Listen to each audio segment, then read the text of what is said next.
الحمد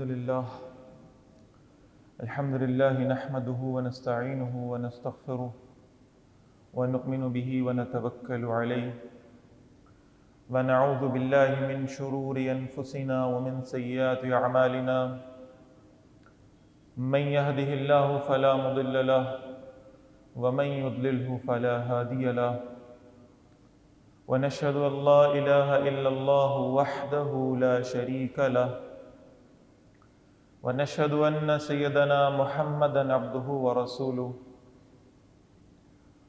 فإن خير الحديث كتاب الله وخير الهدي هدي محمد صلى الله عليه وسلم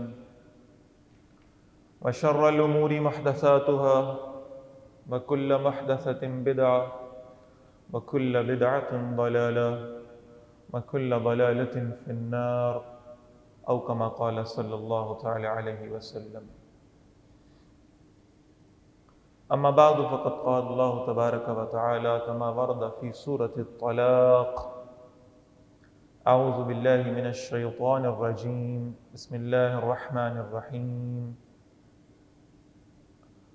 ومن يتق الله يجعل له مخرجا ويرزقه من حيث لا يحتسب ومن يتوكل على الله فهو حسبه إن الله بالغ أمره قد جعل الله لكل شيء قدرا. صدق الله العظيم. رب اشرح لي صدري ويسر لي أمري واحلل عقدة من لساني يفقهوا قولي واجعل لي وزيرا من أهلي. اللهم ربنا ألهمنا رشدنا وأعذنا من شرور أنفسنا. اللهم أرنا الحق حقا وارزقنا اتباعه وأرنا الباطل باطلا وارزقنا اجتنابه. آمین یا رب العالمین.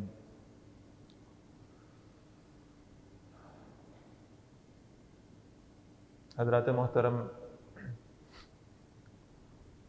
ابتدائی خطبے میں نے سورۃ الطلاق کی یہ 2 آیات کا کچھ حصہ ہے جو آپ کے سامنے تلاوت کیا ہے. انسان کے سامنے ہمیشہ سے اس کی فطرت میں شامل ہے کہ کچھ سوالات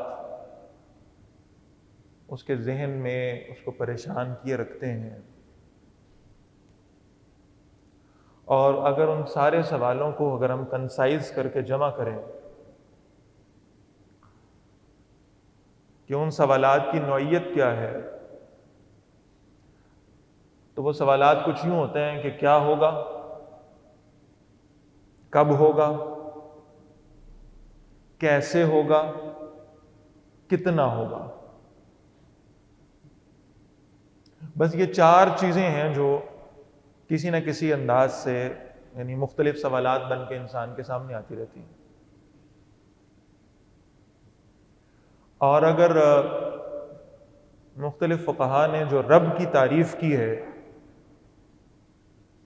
اور اس پر ایمان لانے کی دعوت دی ہے، اگر اس تعریف کو دیکھا جائے تو وہ کہتے ہیں رب وہ ہے جس کے قبضہ قدرت میں یہ ہے کہ جو ہوگا، جب ہوگا، جیسا ہوگا اور جتنا ہوگا، اس کی پوری قدرت اگر کسی ہستی کو حاصل ہے تو وہ اللہ تعالیٰ کی ذات ہے. یعنی اگر اس بات پر یقین انسان کو حاصل ہو جائے، جو ہوگا اللہ کی مرضی سے ہوگا، جب ہوگا اس کا وقت اللہ نے طے کیا رکھا ہے، جیسے ہوگا اس کا طریقہ بھی اللہ کے علم میں، میتھڈالوجی بھی اللہ کے علم میں ہے کہ اللہ نے کیسے کرنا ہے یہ کام، اور جتنا ہوگا، زیادہ ہوگا یا کم ہوگا، یہ بھی اللہ تعالیٰ کے قبضہ قدرت میں اور اللہ کی حکمت میں ہے. لہٰذا اللہ تعالیٰ بہتر جانتے ہیں کہ اللہ تعالیٰ نے اس معاملے کو کیسے سر انجام دینا ہے. لہٰذا ان 4 سوالوں کے یہ 4 جوابات ہمیں فقہا کی کتابوں میں مل جاتے ہیں. یعنی دوسرے الفاظ میں ہم یہ کہہ سکتے ہیں کہ اللہ تعالیٰ پر ایمان لانے کا تقاضا ہے اللہ کی ذات پر توکل رکھنا. اور یہ توکل کیا ہے؟ میں نے جب بھی سورہ طلاق کی آیات پڑھی ہیں ان میں اللہ تعالیٰ پر توکل رکھنے کی جو یعنی اس کی طرف دعوت دی گئی ہے اور اس پر پھر یقین دہانی کرائی گئی ہے اللہ کی نصرت کی، تو توکل ہے کیا، ذرا اس کو سمجھ لیں۔ فقہاء نے اپنی کتابوں میں لکھا ہے کہ دنیاوی اسباب اگر موجود ہوں تو ان کا اہتمام کرنے کے بعد اللہ پر یقین رکھنا کہ ان اسباب کے ذریعے سے جو بھی کام ہوگا اس کی قدرت اللہ تعالیٰ کے پاس ہے۔ یا اسی کو وائس ورسا میں لے لیں تو توکل یہ ہے کہ اگر اسباب کسی کام کے مخالف بھی ہوں اور اللہ چاہیں تو وہ کام سر انجام ہونے سے رک نہیں سکتا، لہذا اسباب کا اہتمام ضرور ہو، ان اسباب پر بھروسہ نہ ہو، بھروسہ اللہ کی ذات پر ہو جائے، یہ توکل ہے۔ وہ بڑا معروف شعر ہے، آپ نے کتابوں میں پڑھا ہوگا، توکل اس کو کہتے ہیں کہ خنجر تیز رکھ اپنا، نتیجہ اس کی تیزی کا مقدر کے حوالے کر۔ توکل اصل میں اسباب کی نفی نہیں ہے۔ ہم بعض اوقات یہ سمجھ جاتے ہیں، ہم توکل کو اس طرح سے ڈیفائن کر جاتے ہیں کہ شاید اسباب کی نفی کرنے کا نام توکل ہے۔ نفی نہیں ہے، اسباب پر بھروسے کی نفی ہے۔ اس کی بہت ساری مثالیں ہمیں قرآن مجید میں، خود رسول اللہ صلی اللہ علیہ وسلم کی سیرت میں، صحابہ کی سیرت میں ہمیں مل جاتی ہیں کہ اسباب کا اہتمام کر کے پھر توکل کیا جائے۔ حضرت ایوب علیہ السلام کے بارے میں آتا ہے کہ وہ ایک بیماری میں مبتلا تھے، 10 سال وہ بیماری چلی، پھر اللہ تعالیٰ نے انہیں حکم دیا کہ ایوب اپنا پیر جو ہے وہ زمین پر ماریے زور سے، اللہ آپ کو شفا عطا فرما دے گا۔ اب عقلی طور پر یہ دیکھا جائے کہ زمین پر پیر مارنے سے کسی ایسی بیماری کو جو 10 سال سے چل رہی ہے شفا کیسے مل سکتی ہے؟ عقل اس کو شاید ماننے سے گریز کرے گی، لیکن اللہ کا حکم ہے کہ آپ اپنا پیر زمین پر ماریں، وہ سبب جو اللہ نے بتایا اس کو اختیار کریں، چاہے عقلی طور پر آپ کو محسوس ہوتا ہے کہ اس سبب کو اختیار کرنے کے بعد بھی مجھے کوئی فائدہ نہیں ہوگا، لیکن اللہ کا حکم ہے۔ حضرت ایوب علیہ السلام نے پیر زمین پر مارا اور اللہ نے انہیں اس بیماری سے شفا عطا فرما دی۔ پھر اسی طرح قرآن مجید میں حضرت مریم سلام علیہا کا واقعہ ہے۔ آپ اندازہ کیجئے کہ حضرت زکریا علیہ السلام نے یعنی جس حجرے میں حضرت مریم سلام علیہا کو رکھا تھا اور ان کی تعلیم و تربیت کا سلسلہ جاری تھا، حجرہ بند ہوتا تھا، تالے کی چابی زکریا علیہ السلام کے پاس ہوتی تھی اور اندر کسی کے آنے کا یا اندر سے باہر کسی کے جانے کا امکان نہیں ہوتا تھا۔ حضرت مریم سلام علیہا کے پاس ان کے حجرے میں بے موسم کے پھل موجود ہوتے تھے، اور جب حضرت زکریا علیہ السلام پوچھتے ہیں، قرآن مجید میں ان آیات میں ذکر موجود ہے کہ حضرت زکریا علیہ السلام پوچھتے ہیں کہ آپ کے پاس یہ پھل کہاں سے آئے، تو حضرت مریم سلام علیہا کے پاس ایک ہی جواب ہے کہ میرے اللہ نے مجھے عطا فرمایا۔ حجرہ بند ہے اور بے موسم کے پھل ہیں اور اللہ تعالیٰ انہیں بند حجرے میں عطا فرما رہے ہیں۔ لیکن اسی واقعے کو آپ آگے کنٹینیو کریں تو آپ کو نظر آئے گا کہ جب حضرت عیسیٰ علیہ السلام کی پیدائش کا معاملہ ہوا اور اب ظاہر ہے کہ ایک حاملہ خاتون کو انرجی کی ضرورت ہے، تو کھجور کا تنا ہے جس کے ساتھ انہوں نے ٹیک لگائی ہوئی، اور اللہ تعالیٰ فرماتے ہیں مریم سلام علیہا آپ ایسا کریے کہ اس کے تنے کو نہ ہلائیں۔ یہ تنے کو ہلانے کی بات ہے، ٹہنی ہلانے کی بات نہیں ہے۔ آپ کو معلوم ہے کہ جو کھجور کا درخت ہے اس کی ٹہنیاں کتنی اونچی ہوتی ہیں کہ انسانی ہاتھ تو وہاں تک پہنچ نہیں سکتا۔ تنے کو ہلانے کی بات ہے، اللہ تعالیٰ چاہتے تو بغیر اسباب کے بھی وہاں پہ کھجوریں خود بخود نیچے گرنا شروع ہو جاتی ہیں اور اللہ عطا فرما دیتے۔ لیکن مریم سلام علیہا سے کہا گیا کہ آپ اس تنے کو ہلائیے، اور کھجور کے تنے کو ہلانا، یہ چند کوئی نوجوان مرد بھی مل جائے نا اور مل کر بھی دھکا دینا شروع کریں تو اس کو ہلانا ممکن نہیں ہے۔ آج کوئی شخص اگر آپ کو یہ نظر آئے کہ وہ کھجور کے تنے کو اس لیے ہلا رہا ہے کہ اس سے وہ یعنی کھجوریں نیچے گرنا شروع ہو جائیں گی، تو یہ ممکن محسوس نہیں ہوتا، لیکن چونکہ اللہ تعالیٰ کا حکم تھا لہذا حضرت مریم سلام علیہا نے وہی کیا جو اللہ نے حکم دیا۔ وہ جو سبب اللہ نے بتایا تھا، عقلی طور پر شاید اس کا کوئی فائدہ محسوس نہیں بھی ہو رہا تھا، لیکن اس سبب کو اختیار کیا اللہ کے حکم کی فرما برداری میں، تنے کو ہلایا۔ اللہ تعالیٰ نے فرمایا تنا ہلانا آپ کا کام ہے، کھجوریں کھلانا میرا کام ہے۔ تو پکی ہوئی کھجوریں گرنے لگی، رطباً جنیاں کا لفظ ہے وہاں۔ دنیاوی اسباب کو اختیار کر کے پھر اللہ پر توکل رکھنا۔ حضرت انس بن مالک رضی اللہ تعالیٰ عنہ روایت کرتے ہیں، نبی اکرم صلی اللہ علیہ وسلم کے پاس ایک شخص آئے، انہوں نے عرض کیا کہ اللہ کے نبی صلی اللہ علیہ وسلم میں جنگل میں جاتا ہوں بکریاں چرانے کے لیے۔ ایک دوسری روایت میں اونٹنی کا لفظ بھی ہے، میرے پاس اونٹنی ہوتی ہے، اور نماز کا وقت آ جاتا ہے۔ اب آپ دیکھیے کہ یہ کتنا بابرکت معاملہ ہے کہ نماز ادا کرنی ہے اللہ کے حضور، اور جب آپ اللہ تعالیٰ کا کام کر رہے ہیں تو آپ کی ویسے سارے کام اللہ کے ذمہ ہیں۔ تو انہوں نے کہا اللہ کے رسول صلی اللہ علیہ وسلم مجھے ذرا ہدایت یہ عطا فرمائیے کہ کیا میں اونٹنی کو کھلا چھوڑ کر اللہ پہ توکل کروں یا اس کا گھٹنا باندھ کر اللہ پہ توکل کروں؟ دونوں باتیں موجود ہیں۔ تو آپ صلی اللہ علیہ وسلم کا جواب یہ تھا کہ تم اونٹنی کا گھٹنا باندھ دو اور پھر اللہ پر توکل کرو۔ اسی طرح ایک صحابی کے بارے میں آتا ہے رضی اللہ تعالیٰ عنہ کہ وہ جنگل میں جاتے تھے بکریاں چرانے کے لیے، اور یعنی کسی نے دیکھا کہ ان کی بکریاں درخت کے ساتھ بندھی ہوئی ہیں اور آس پاس جو ہے نا کچھ جنگلی درندے پھر رہے ہیں لیکن ان کی بکریوں کو کوئی نقصان نہیں پہنچا رہے۔ تو جب وہ واپس آئے تو دیکھنے والے نے پوچھا کہ حضرت آپ کی بکریاں ہیں اور درندے یہاں پھر رہے ہیں اور ان کو نقصان نہیں پہنچا رہے، کیا معاملہ ہے؟ انہوں نے کہا اللہ کے رسول صلی اللہ علیہ وسلم سے میں نے یہ سنا تھا کہ تم اپنے جانور کو باندھو اور باندھنے کے بعد اللہ پر بھروسہ کرو، تو میں اپنی بکریوں کو یہاں باندھ دیتا ہوں، باندھنے کے بعد آیت الکرسی پڑھتا ہوں اور پھر سارا معاملہ اللہ کے سپرد کر دیتا ہوں، کسی جانور کی ہمت نہیں ہوتی کہ میری بکریوں کو نقصان پہنچا سکے۔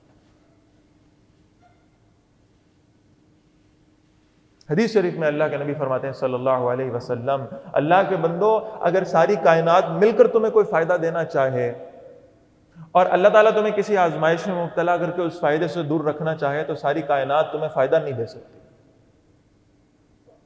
اور اگر اللہ تمہیں کوئی نفع پہنچانا چاہے اور ساری کائنات اس بات پر تل جائے کہ تمہیں کسی قسم کا نقصان پہنچا دے تو نہیں پہنچا سکتی۔ لہذا اسباب کا اہتمام کرنا۔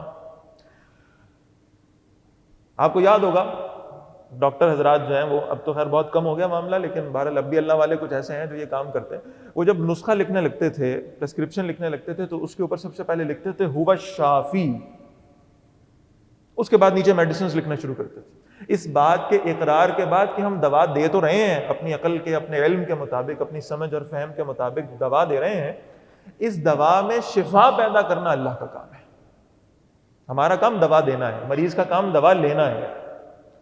یہ بھی نہیں ہے کہ کوئی شخص، دو انتہائی ہے نا، کوئی شخص سارا اعتماد ہی دوا پہ کر لے اور کہے کہ مجھے شفا اسی سے ملنی ہے، بس یہ دوا کہیں سے مل جائے گا تو میں ٹھیک ہو جاؤں گا، اور دوسرا معاملہ یہ ہے کہ وہ سارا کچھ ہی اللہ پہ چھوڑ دے اور کہ میں ہاتھ پیر بھی نہیں ہلاتا اور خود بخود رزق آنا شروع ہو جائے گا۔ لہذا یہ ذہن میں رکھیے گا کہ اسباب جو موجود ہوں، اب موجود ہی نہ ہو تو اور بات ہے، اسباب موجود ہوں تو ان اسباب کا اہتمام کرنا ہے، لیکن اسباب پر توکل نہیں کرنا، اللہ کی ذات پر۔ اسباب موجود ہی نہ ہو تو پھر تو آپ کے پاس چانس ہی کوئی نہیں، جیسے اصحاب کہف کا واقعہ ہے سورہ نمبر 18 قرآن مجید کے اندر، کہ اصحاب کہف کے پاس اسباب بچے ہی کوئی نہیں تھے،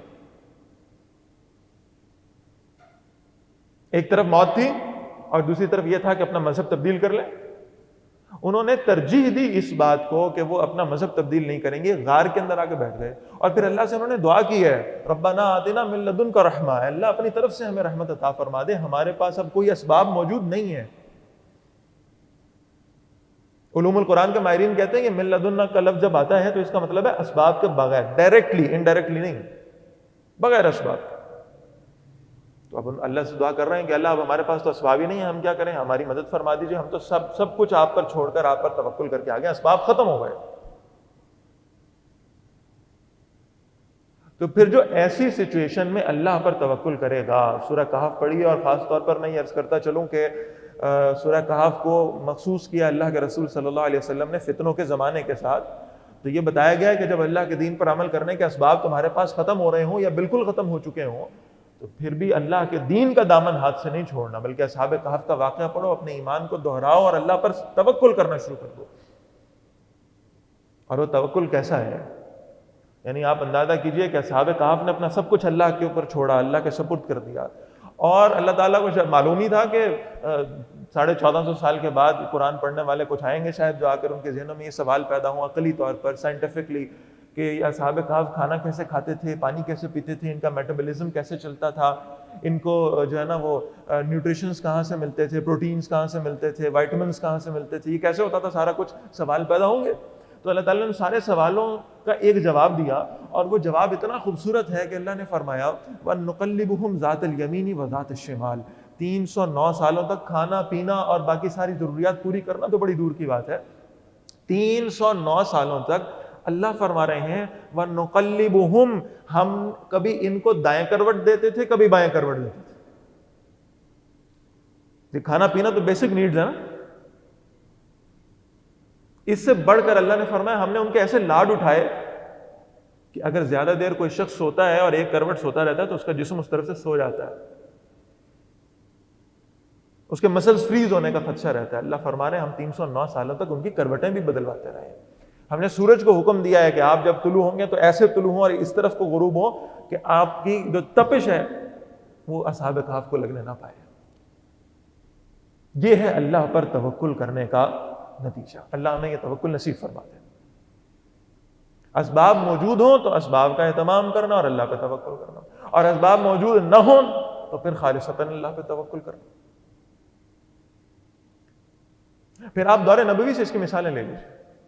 انفرادی طور پر بھی اور اجتماعی طور پر بھی جہاں جہاں موقع آیا ہے، خود نبی اکرم صلی اللہ علیہ وسلم کا توکل تو بے مثال تھا. آپ صلی اللہ علیہ وسلم کے جو جانثار تھے صحابہ کرام رضوان اللہ تعالی علیہم اجمعین، انہوں نے بھی اللہ پر توکل کی مثالیں قائم کی ہیں، اور ان کی زندگیاں پڑھ کر ہمیں ان آیات کی حقانیت کا یقین ہوتا ہے. جو اللہ فرما رہے ہیں نا وَمَن يَتَّقِ اللَّهَ يَجْعَلْ لَهُ مَخْرَجًا وَيَرْزُقْهُ مِنْ حَيْثُ لَا يَحْتَسِبُ، جو اللہ اس کا تقوی اختیار کرتا ہے اللہ اس کے لیے کوئی نہ کوئی وے آؤٹ ضرور کریٹ کرتا ہے، کوئی راستہ ضرور نکالتا ہے اللہ. وَيَرْزُقْهُ مِنْ حَيْثُ لَا يَحْتَسِبُ، اور پھر اللہ اسے وہاں سے رزق عطا فرماتے ہیں جہاں سے اس نے کبھی گمان بھی نہیں کیا ہوتا. وَمَن يَتَوَكَّلْ عَلَى اللَّهِ فَهُوَ حَسْبُهُ، اور جو اللہ پر توکل اختیار کرتا ہے اللہ اس کے لیے کافی ہو جاتا ہے. اس کی مثالیں ملیں گی آپ کو صحابہ کرام رضوان اللہ علیہم اجمعین کی زندگیوں میں سے. جنگ کا وقت ہے، سعد بن ابی وقاص رضی اللہ تعالیٰ عنہ کمانڈر ان چیف ہیں، بہت بڑا لشکر ہے. درمیان میں دریائے دجلہ آ جاتا ہے. دریائے دجلہ کے اوپر ایک پل بنا ہوا ہے، وہ دوسری طرف رہنے والا جو دشمن ہے وہ پل کو توڑ دیتا ہے تاکہ مسلمان اس دریا کو پار ہی نہ کر سکے. اب گھوڑے ہیں، جانور ہیں، دریائے دجلہ ہے، بہت بہت وسیع دریا ہے اور ٹھاٹھے مارتا ہوا پانی ہے اس کے اندر. کیا کریں گے؟ سعد بن ابی وقاص رضی اللہ عنہ نے اپنے پورے لشکر سے مخاطب ہو کر کہا کہ بھائی تم میں اگر کوئی شخص کبیرہ گناہ کا مرتکب ہے تو اللہ سے توبہ کر لے. عجیب لوگ تھے. اقبال نے کہا نا نرالا عشق ہے ان کا، نرالے ان کے نالے ہیں، یہ عاشق کون سی بستی کے یارب رہنے والے ہیں. 60,000 کے لشکر میں ایک آدمی بھی کبیرہ گناہ کا مرتکب نہیں تھا، ایک شخص بھی. عجیب اللہ والے لوگ تھے. سب نے کہا ہم میں سے کوئی کبیرہ گناہ کا مرتکب نہیں ہے.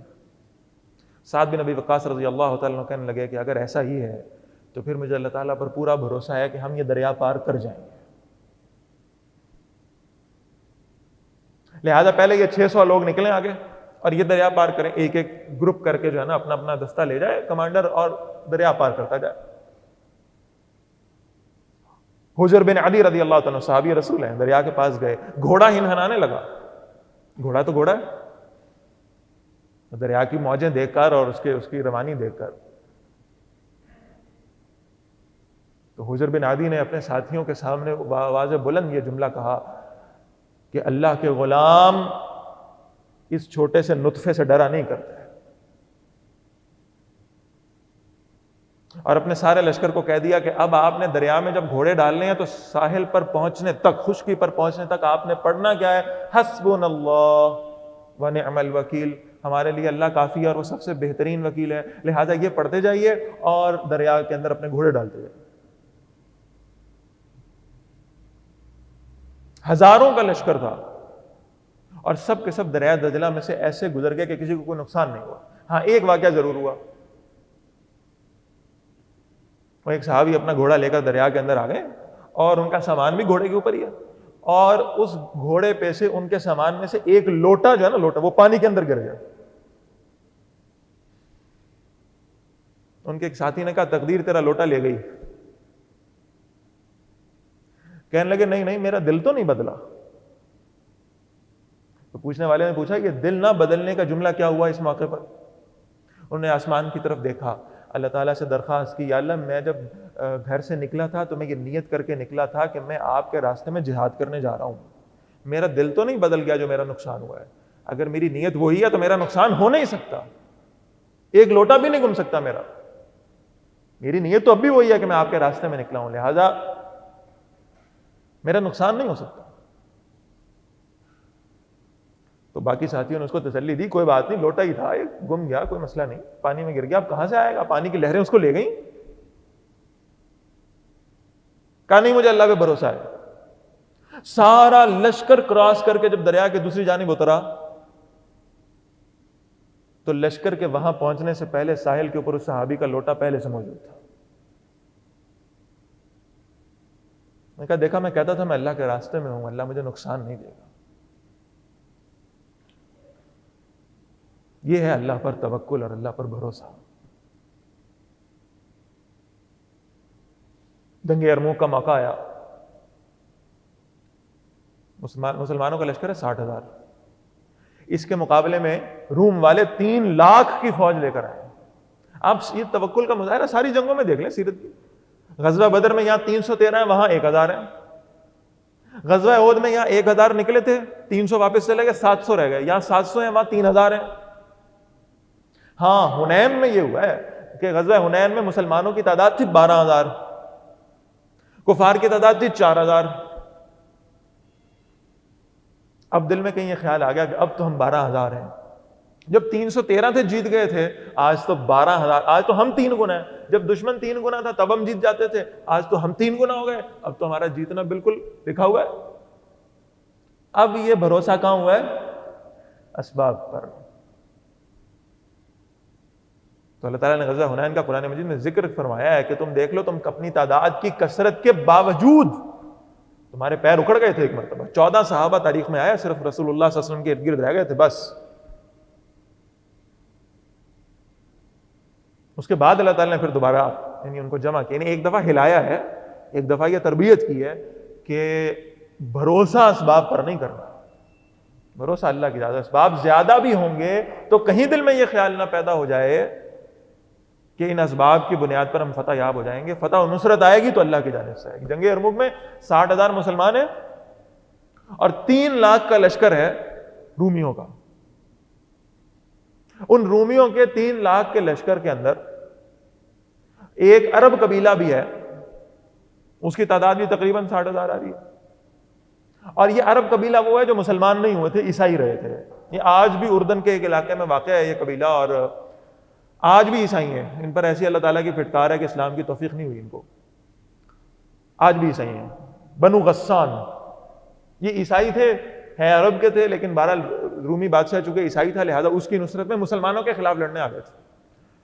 تو روم کے سپہ سالار نے اس عیسائی قبیلے کے سردار کو بلایا اور کہا کہ تمہاری تعداد اور مسلمانوں کے لشکر کی تعداد تقریباً برابر ہے، ہم نے کیا کرنے کو لڑنا ہے، تم ہی آگے جا کر پہلے لڑ لو، عرب ہی عرب کو کاٹ دیں، لوہا لوہے کو کاٹ دو تو مسئلہ حل ہو جائے گا۔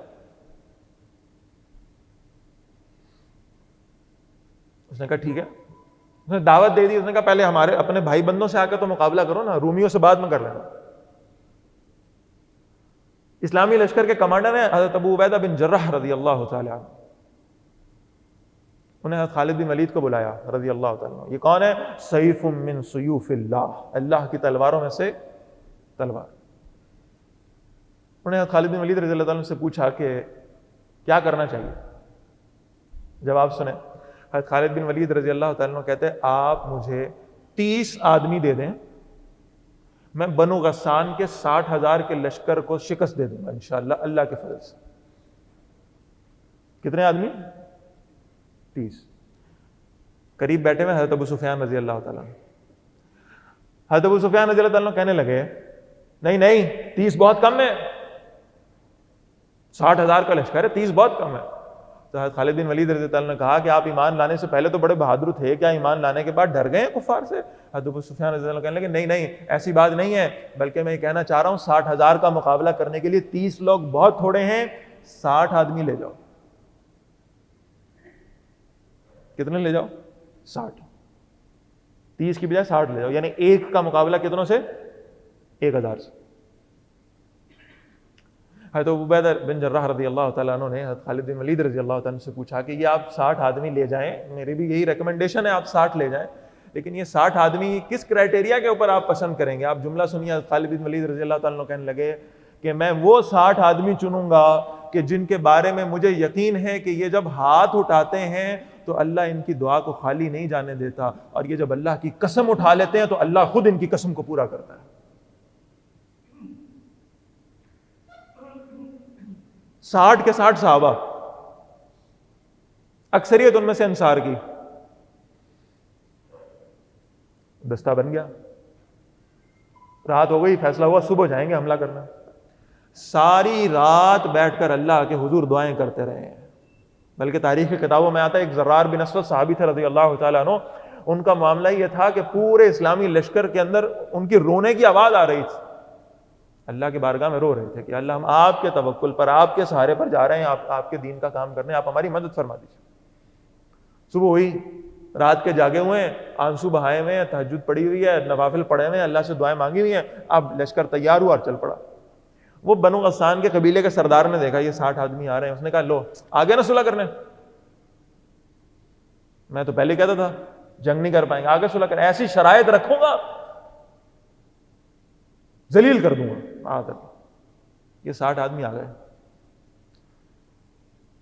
خالد بن ولید رضی اللہ عنہ نے آ کر کہا کہ کون سی شرائط بھائی, کون سے مذاکرات, ہم تو جنگ کرنے آئے ہیں تم سے.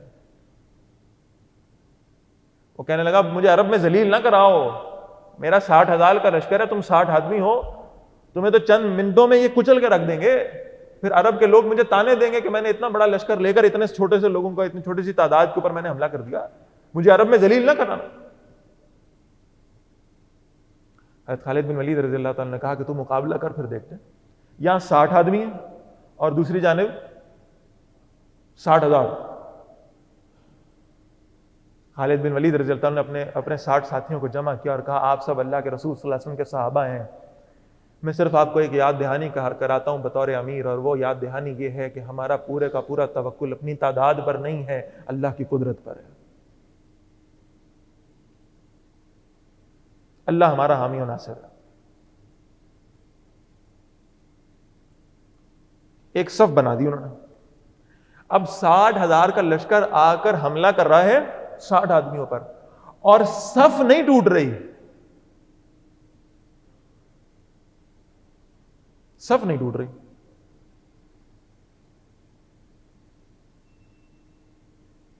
عبد الرحمن بن ابی بکر رضی اللہ تعالیٰ عنہ کہتے ہیں میں نے غور سے دیکھا, وہ شامل تھے وہاں, کہہ رہے میں غور سے دیکھ رہا ہوں کہ 20 حملے تو میں نے انگلیوں پر گنے ہیں, کہ 20 حملے کیے 60,000 کے لشکر نے آ کر, اور ان صحابہ کی صف بھی نہیں توڑ پائے. خیر جنگ جاری رہی, مختصر کر رہا ہوں بات, جنگ جاری رہی, سارا معاملہ چلتا رہا, اور شام ہوئی تو حضرت ابو عبیدہ بن جراح رضی اللہ تعالیٰ عنہ حضرت ابو سفیان رضی اللہ عنہ سے کہنے لگے میں نے خالد کو بھیج تو دیا ہے, اب وہ جنگ ہو رہی ہے اور صبح سے شام ہو گئی ہے, پورا دن گزر گیا ہے, میں واپس جا کر حضرت عمر فاروق رضی اللہ عنہ امیر المومنین ہے, میں ان کو کیا جواب دوں گا اگر رسول اللہ صلی اللہ علیہ وسلم کے صحابہ شہید ہو گئے تو, لہذا ہم چلیں گے پیچھے. ابو عبیدہ بن جراح رضی اللہ تعالیٰ عنہ اپنے کچھ ساتھیوں کو لے کر گئے, خالد بن ولید رضی اللہ عنہ جہاں لڑ رہے تھے وہاں گئے, تو دیکھا تو حضرت خالد بن ولید رضی اللہ تعالیٰ عنہ رو رہے ہیں کھڑے, اور وہ جو رومیوں کا لشکر ہے وہ پیچھے کی طرف بھاگ رہا ہے, دوڑ رہا ہے.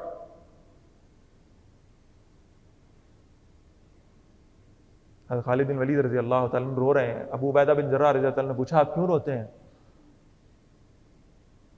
کہا امیر صاحب بات یہ ہے کہ ان کو تو ہم نے شکست دے کر بھگا دیا ہے, لیکن میں نے جب اپنے صحابہ کی, جو میرے ساتھ جو ساتھی موجود تھے, جو لشکر موجود تھا, میں نے ان کی تعداد گنی ہے تو صرف 20 لوگ یہاں کھڑے ہیں, اور مجھے ڈر ہے کہ 40 شاید شہید ہو گئے ہوں گے. ابو عبیدہ بن جراح بھی رونے لگے رضی اللہ تعالیٰ عنہ, کہنے لگے وہ 40 صحابہ اگر شہید ہو گئے تو میں عمر کو کیا جواب دوں گا, جا کے میں کیا جواب دوں گا؟ اللہ اکبر. خالد بن ولید رضی اللہ تعالیٰ عنہ نے عبد الرحمن بن ابی بکر رضی اللہ عنہ نے مشورہ دیا ذرا میتیں تو دیکھیں نا کہاں ہیں. جب میتیں دیکھی گئی تو ان میں صحابہ کی میتیں تھیں نہیں.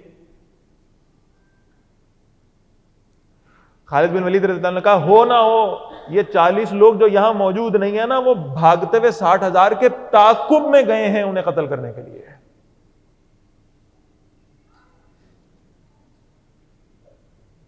میں جاؤں گا اور اپنے ساتھیوں کو ڈھونڈ کر واپس لاؤں گا. بڑا خوبصورت جملہ ہے یہاں, اللہ کرے ہماری سمجھ میں آ جائے. ابو عبیدہ بن جراح رضی اللہ عنہ نے حضرت خالد بن ولید سے کہا, آپ صبح سے لے کر شام تک جنگ کرتے رہے ہیں, چند لوگوں کو لے کر آپ اتنے بڑے لشکر سے لگے رہے ہیں, اللہ کے سہارے پر, اللہ کے توکل پر آپ لگے رہے ہیں. اب آپ آرام کر لیجئے, میں تازہ دم لوگوں کو بھیجتا ہوں تاکہ وہ آپ کے ساتھیوں کو واپس لے آئیں. تو ایک جملہ جو میں کہتا ہوں کہ شاید سونے کے پانی سے لکھنے کے قابل ہے. حضرت خالد بن ولید رضی اللہ تعالیٰ, اب آپ کو معلوم ہوگا کہ ان کی کنسنٹریشن کیا تھی, ان کا فوکس کیا تھا, ان کی محنتیں کس لیے تھیں. حضرت خالد بن ولید رضی اللہ تعالیٰ کہتے ہیں کہ اگر آپ مجھے اجازت دیں تو میں خود اپنے ساتھیوں کے تعاقب میں جاتا ہوں اور انہیں لے آتا ہوں. اور رہی بات میرے آرام کی اور میرے سکون کی اور یعنی مجھے آسانیاں مہیا کرنے کی, تو حضرت خالد کہتے ہیں رضی اللہ تعالیٰ عنہ, وَأَمَّا الرَّاحَةُ فَغُدْنِي إِن شَاءَ اللَّهُ فِي الْجَنَّةِ, یہ راحت, یہ سکون, یہ اطمینان تو اب انشاءاللہ جنت میں جا کر لیں گے. اس دنیا میں راحت اور سکون کیا ہے؟ ہم تو جنت کے متلاشی ہیں, ہم تو جنت کے راہی ہیں. یہ تھا وہ معاملہ جب ایمان والوں کو اللہ پر توکل ہوا کرتا تھا, جب وہ ہر کام اللہ کے بھروسے کیا کرتے تھے. اور یہ روایت امت میں چلتی رہی ہے, انفرادی زندگیوں میں. موسیٰ علیہ السلام پہ وحی آئی, وہ وادی کے اندر موجود ہیں اور وحی آ گئی, اور اللہ تعالیٰ نے حکم دے دیا کہ اب آپ کو اللہ تعالیٰ نے نبوت عطا فرمائی ہے, اب آپ جائیں فرعون کے دربار میں اور وہاں جا کر اللہ کا پیغام پہنچائیں. اذهب الى فرعون انه طغى, جائیے فرعون کی طرف, وہ بغاوت کر رہا ہے اللہ کی, اس کے پاس جا کے اللہ کا پیغام پہنچائیے. موسیٰ علیہ السلام وہاں سے واپس مڑے. اب دل میں یہ خیال آیا کہ اللہ کے حکم کی تعمیل تو ضروری ہے, لیکن حالات بڑے مختلف ہیں, اس لیے کہ میں جیسے ہی اپنی قوم کی طرف واپس جاؤں گا تو وہ جو میرے سے ایک آدمی کا قتل ہو گیا تھا, یہ اس کیس کو دوبارہ ری اوپن کر لیں گے, میرے خلاف ہو جائیں گے. اور دوسری بات یہ کہ میں فرعون کے دربار میں جا کے کلمہ حق کہوں گا تو مجھے پھر مصائب بھی آئیں گے, مشکلات بھی آئیں گی, آزمائشیں بھی آئیں گی. اور سب سے بڑھ کر یہ کہ میرے کھانے پینے کا معاملہ کہاں سے چلے گا؟ میں تو معاش کی جدوجہد کرنے کے لیے جا رہا تھا, تو میری معاش کیسے چلے گی؟ اتنا خیال آیا.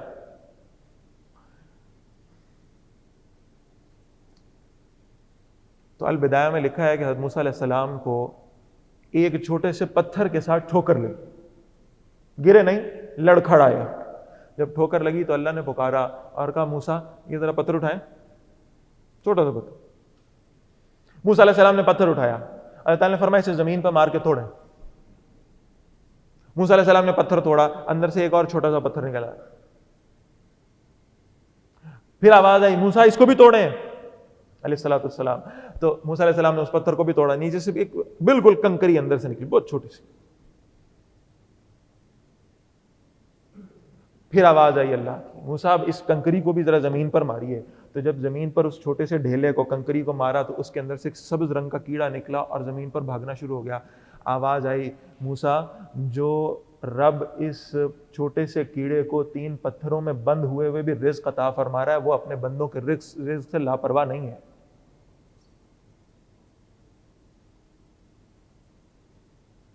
ایک مچھلی دنیا میں ایسی موجود ہے 22 ٹن گوشت کھا جاتی ہے ایک دن کا. کہاں سے آتا ہے؟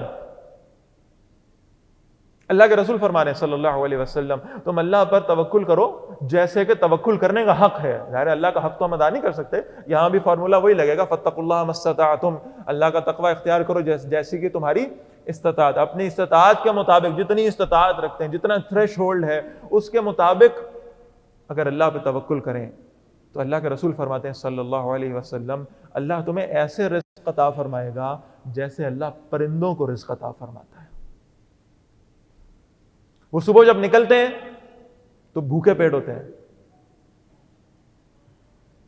ان کے پاس کوئی ڈگری نہیں ہے, ان کو پتہ نہیں ہے انہوں نے کہاں جانا ہے, کہاں جا کے ان کی جاب ہے, کہاں انہوں نے کوئی تجارت کرنی ہے, کوئی کچھ انہیں معلوم ہی نہیں. بس اللہ کے بھروسے وہ اپنے گھونسلے سے نکلتے ہیں. اور رسول اللہ فرماتے ہیں صلی اللہ علیہ وسلم, یہ جب واپس لوٹتے ہیں تو ان کے پیٹ بھرے ہوتے ہیں, اللہ ان کو بھوکا نہیں رکھتا. میں بارہا یہ واقعہ سناتا ہوں کہ ہم ایک دفعہ سفر پر تھے, راستے میں رکے, ایک باغ تھا, تو کچھ ساتھی صاحب تھے، انہوں نے کہا کہ باغ ہے، تازہ امرود لیتے ہیں یہاں سے. تو ایک شخص وہاں بیٹھا ہوا تھا، اس سے کہا کہ امرود دے دو. اس نے دیکھا مولوی ہیں 4-5، اس نے نا کچھ امرود دی ہے. تو میں نے ایسے ہی اس سے پوچھا، میں نے کہا آپ کو یہ پتا ہوتا ہے کہ کون سا امرود میٹھا ہے اور کون سا نہیں ہے؟ یہ کیسے، یہ آپ کو کیسے پتہ چلتا ہے؟ کیا سائنس ہے اس کے پیچھے؟ اس نے کہا سائنس کوئی نہیں ہے، جس امرود پر کسی پرندے نے چونچ ماری ہوتی ہے نا، یہ لازمی بات ہے کہ وہ میٹھا ہی ہوتا ہے. جو اللہ پہ توکل کر کے اپنے گھونسلے سے نکلتا ہے نا، اللہ اس کو کڑوا پھل بھی نہیں کھلاتا.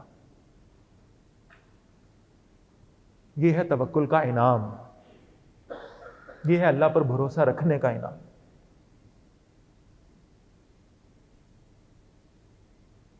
اور پھر اس کی ایک اور ڈائمینشن بھی دیکھ لیں. تو دنیاوی معاملات کے حوالے سے میں نے عرض کیا، انفرادی زندگی میں بھی اللہ پر توکل اور اجتماعی زندگی میں بھی توکل. اسی لیے فقہاء نے لکھا ہے کہ مال کو جمع کرنا یہ فی نفسی ہی کو بری شے نہیں ہے، حرام نہیں ہے، ناجائز نہیں ہے، لیکن توکل کے خلاف ہے. آپ مال جمع کر رہے ہیں کہ یہ میں 10 سال کے بعد استعمال کروں گا بوڑھا ہو کر، یہ توکل کے خلاف ہے. ایک عرب شیخ فرمایا کرتے تھے کہ تم 2 چیزوں پر اپنے بڑھاپے کے حوالے سے توکل کرتے ہو، ایک اپنی اولاد پر، دوسرا اپنے مال پر. مال جمع کرتے ہو بڑھاپے میں کام آئے گا، اولاد کو جوان کرتے ہو، اچھی تربیت دلواتے ہو، اچھی تعلیم دلواتے ہو کہ جب میں بوڑھا ہوں گا یہ مجھے سرو کرے گی. وہ عرب شیخ کہتے ہیں اگر تم یہ کرو کہ تم مال اور اولاد کی بجائے اللہ پر توکل کرنا شروع کر دو، تو یاد رکھنا مال بھی بے وفا ہے، اولاد بھی بے وفا ہے، اللہ بے وفا نہیں ہے. اللہ تمہیں تمہارے مشکل وقت میں اکیلا نہیں چھوڑے. اور وہ جو بات استاد محترم فرمایا کرتے ہیں، اور بڑی خوبصورت بات ہے، کہ جب آپ مشکل وقت کے لیے کچھ اکٹھا کریں گے تو یاد رکھیے گا مشکل وقت ضرور آئے گا.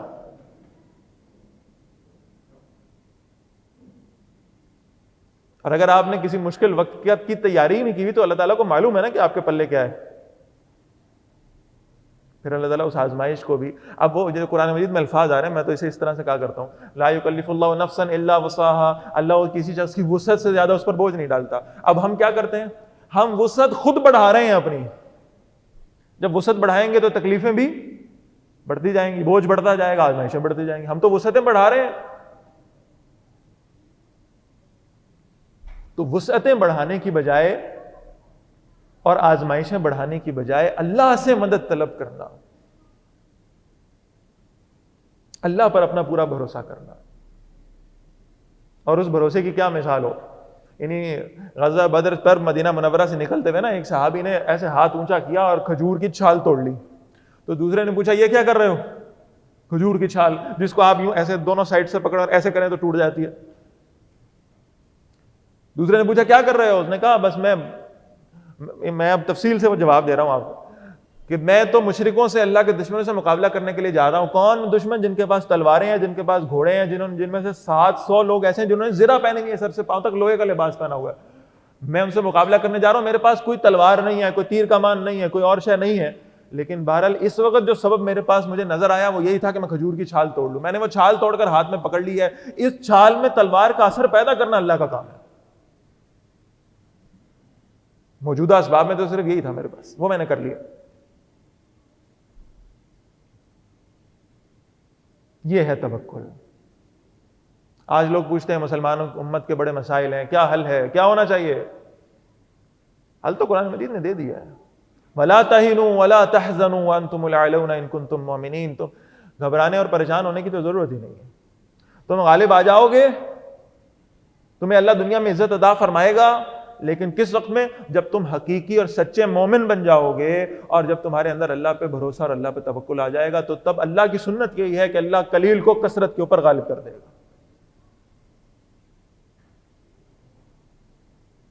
یہ اللہ کا وعدہ ہے. وَلَن تَجِدَ لِسُنَّتِ اللَّهِ تَبْدِيلًا. اللہ کی سنت تبدیل نہیں ہوا کرتی، تو وہی رہتی ہے. تبدیلی اگر آئی تو ہماری طرف سے آئی ہے، کمیاں کوتاہیاں اگر ہوئی ہیں تو ہماری جانب سے ہوئی ہیں. بس آخری بات عرض کر رہا ہوں، اس توکل کے حوالے سے ایک بات یہ سمجھ لیں کہ اس کی ایک ڈائمینشن آخرت کے حوالے سے بھی اللہ پر توکل. کہیں انسان کے ذہن میں یہ گمان نہ آنے پائے کہ میں نے بڑے اعمال کر لیے ہیں، اور میں بڑا نمازی اور بڑا حاجی اور بڑا پرہیزگار اور بڑا تقوی والا اور جناب صدقہ خیرات کرنے والا اور یہ سب کرنے والا بن گیا ہوں، لہٰذا امید ہے کہ انہی سارے کاموں کی بنیاد پر میں آخرت میں کامیابی حاصل کر لوں گا. نہیں، اہل السنہ والجماعہ کا منہج یہ ہے آخرت کے حوالے سے کہ مومن ہمیشہ بین الخوف والرجاء رہتا ہے. خوف اسے رہے گا اپنے اعمال کی بنیاد پر کہ میں جو اعمال کر رہا ہوں یہ تو اللہ تعالیٰ کے سامنے پیش کرنے والے ہیں ہی نہیں. اور رجا اور امید اس بات کی ہے کہ اللہ تعالیٰ معاف فرمانے والے میرے ان چھوٹے چھوٹے اعمال، میرے ٹوٹے پھوٹی نمازوں کو اور سجدوں کو اور رکوع کو اور روزوں کو اور حج اور عمرے اور زکوٰۃ اور جہاد کو اللہ تعالیٰ اپنی بارگاہ میں بس قبول فرما لے.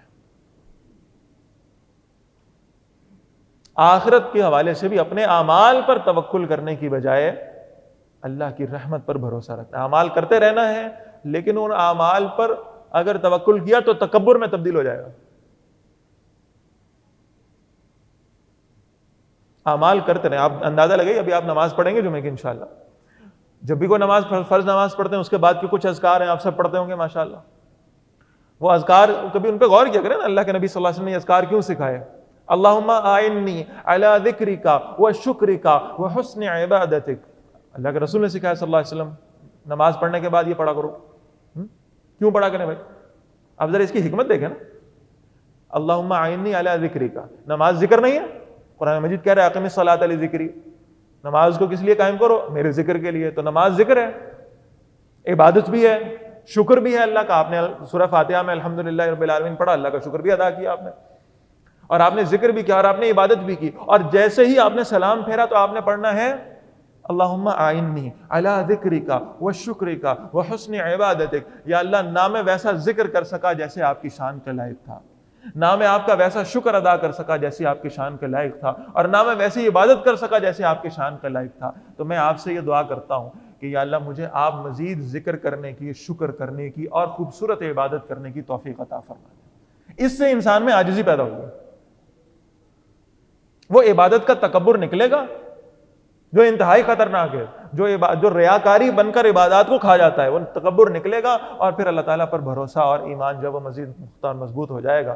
اللہ تعالیٰ ہمیں ایسے ہی اللہ کی ذات کے اوپر توکل کرنے کی توفیق عطا فرمائے، اور حضور صلی اللہ علیہ وسلم اور صحابہ کرام رضوان اللہ علیہم اجمعین کی زندگیوں سے، ان کی سیرت سے رہنمائی لینے کی توفیق عطا فرمائے. اقول قولی ھذا واستغفر اللہ لی ولکم ولسائر المسلمین والمسلمات.